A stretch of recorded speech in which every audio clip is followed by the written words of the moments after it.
No mês de outubro, mais precisamente no dia 5, nossa Constituição, a chamada Constituição Cidadã, fez 32 anos. A promulgação da Constituição de 88 foi um marco importantíssimo para o nosso país e para a nossa evolução como sociedade. Mas por que ela é chamada de Constituição Cidadã? Quais são seus pontos fortes e os pontos fracos? Eu sou Pedro Rodrigues e sejam bem-vindos ao Manual do Brasil.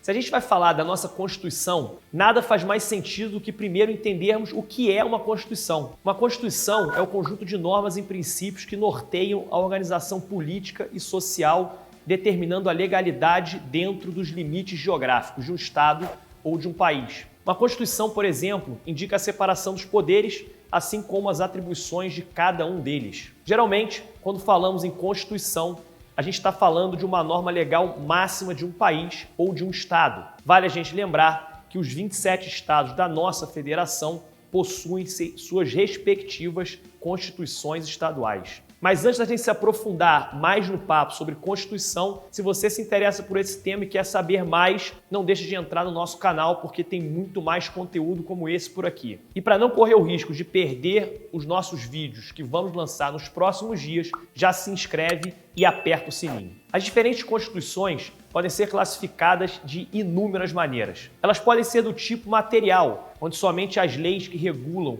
sobre a organização do Estado e dos direitos fundamentais têm verdadeiro peso constitucional. E podem também ser do tipo formal, que incluem mais temas com peso constitucional. Nesse tipo de Constituição, geralmente o Estado acumula mais funções e responsabilidades. Também existe a separação entre constituições analíticas e sintéticas. As analíticas são constituições extensas, que abrangem variados assuntos, já as constituições sintéticas são mais concisas, tratando mais de princípios do que de detalhes. Nesse tipo de Constituição, geralmente, mas não necessariamente, a atuação do Estado é mais limitada. Um exemplo de uma Constituição sintética é a dos Estados Unidos, que originalmente contava com 7 artigos e desde que entrou em vigor em 1789 até hoje, foi alterada somente 27 vezes. Uma Constituição também pode ser tanto escrita, expressa de modo sistematizado num documento, quanto costumeira, baseada nos costumes e práticas dentro da história de uma nação. Assim,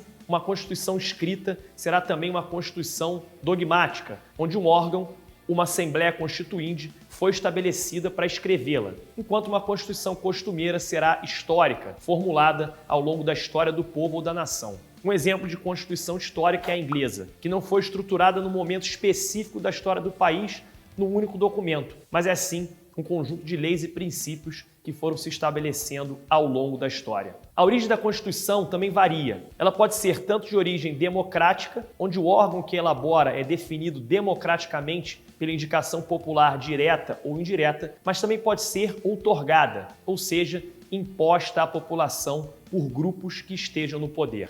Finalmente, uma Constituição deve ser estável e não pode ser alterada na primeira agitação social. Portanto, uma Constituição do tipo imutável protege sua estabilidade, vedando qualquer alteração. Mas aí você pode pensar, uma Constituição que nunca muda, isso não parece muito prático.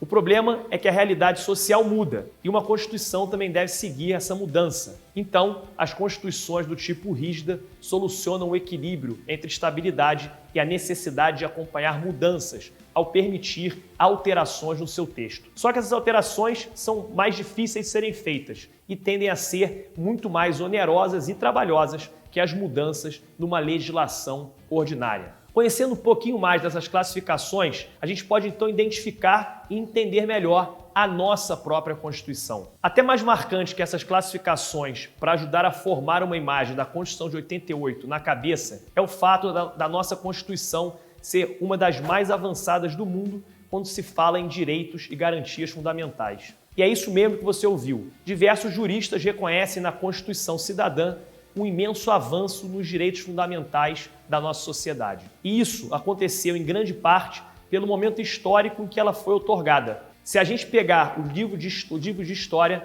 a gente vai ver que a nossa Constituição foi resultado do fim do período da ditadura militar e marcou o início da nossa redemocratização. Por esse motivo, o Constituinte originário garantiu que na nossa Carta Magna uma série de direitos e garantias fundamentais com o intuito de proteger a sociedade brasileira de uma futura afronta a esses direitos. Nela, se definiu a demarcação de terras indígenas, assim como se reconheceu o direito de comunidades quilombolas. Foi a primeira Constituição brasileira a reconhecer a igualdade jurídica entre homens e mulheres, além de colocar como dever do Estado inibir a violência doméstica.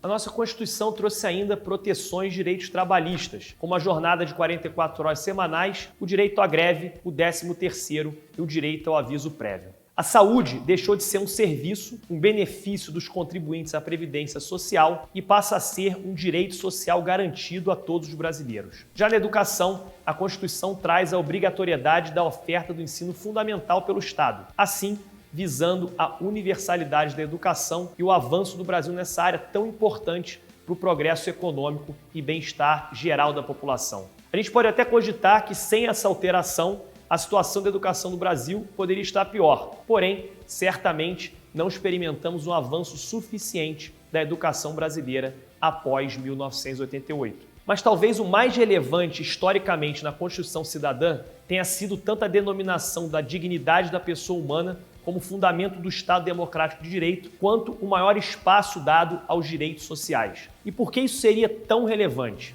Essas mudanças indicam a visão de um ideal da sociedade implícita na nossa Constituição. Uma sociedade com uma boa dose de interferência estatal, mas aonde, ao mesmo tempo, sua população possa usufruir de liberdade, sem temer que o Estado avance na sua esfera privada. Essa conciliação entre Estado provedor e liberdade individual é em boa parte derivada dos embates ideológicos que caracterizaram o século XX. Um século marcado tanto pelo temor de estados totalitários, de direita ou de esquerda. Ao longo do século XX, parecia haver um antagonismo entre democracias liberais e estados autoritários, de modo que pensar num Estado que intervisse um pouco mais na sociedade e na economia podia ser visto como um modo de flertar com o autoritarismo, de estados enormes, ditatoriais e patrimonialistas. Mas à medida que a Guerra Fria recuava, foram ganhando cada vez mais força visões de sociedade que tentavam conciliar um Estado mais presente com uma preservação da liberdade individual e econômica.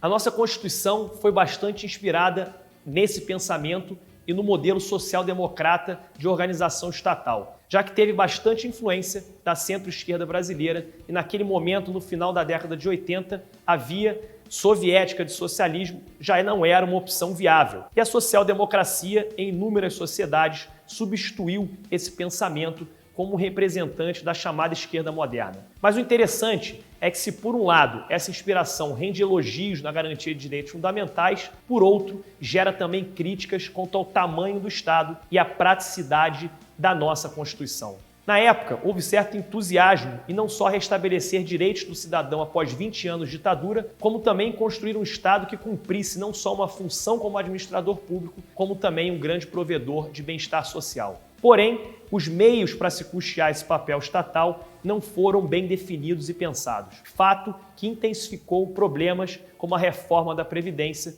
e a pirâmide etária nacional, que, aliás, tratamos melhor em outro vídeo que vocês podem acessar aqui no canal. Para conseguir bancar um ideal de bem-estar, a União em 2017 chegou a ter 93% dos seus gastos comprometidos pela rigidez orçamentária derivada da Constituição. Entre esses gastos se encontram, por exemplo, a folha de pagamento do funcionalismo público e benefícios previdenciários, o que leva a outra crítica à nossa Constituição, que é a ampliação e privilégios de funcionários públicos. Outra crítica muito comum é relacionada ao modelo de capitalismo de Estado, que a Constituição gera ao ampliar monopólios estatais e ao restringir a atuação de empresas estrangeiras, rendendo ao Estado brasileiro participação em mais de 650 empresas, o que corresponderia a algo em torno de 1/3 do nosso PIB. Esse tipo de modelo não só é visto por economistas como um empecilho ao crescimento econômico, como facilmente pode levar ao puro e simples